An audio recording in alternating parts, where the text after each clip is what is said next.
אהלן אהלן, מה העניינים? אני רוצה ככה, למי שזה מתאים, לדייק אותו רגע במסע שלו. אני רוצה לומר, פשוט לזכור את המילה לנוע.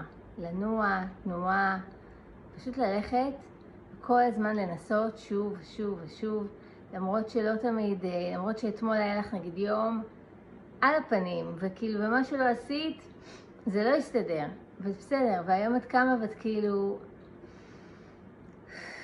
לוקחת נשימה, יד על החזה, מתחברת, אומרת לעצמך, באו לדייק לי, באו ככה לשפר אותי עוד יותר. אני מבינה שלאן שהלכתי אתמול זה לא היה המקום הנכון עבורי. אוקיי, אני אדייק את זה יותר. אין את המילה, אין כישלון, אין דרמות, אין כאילו וואי מה היה פה עכשיו, לא. זה לא זה.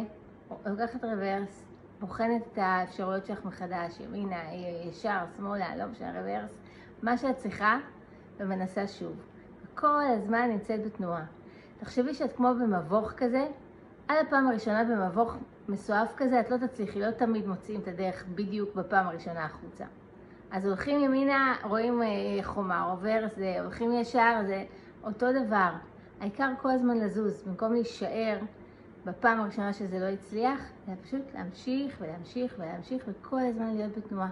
כל הזמן לעשות עוד צעד, עוד משהו, עוד. זהו, זה מה שהיה לי לומר.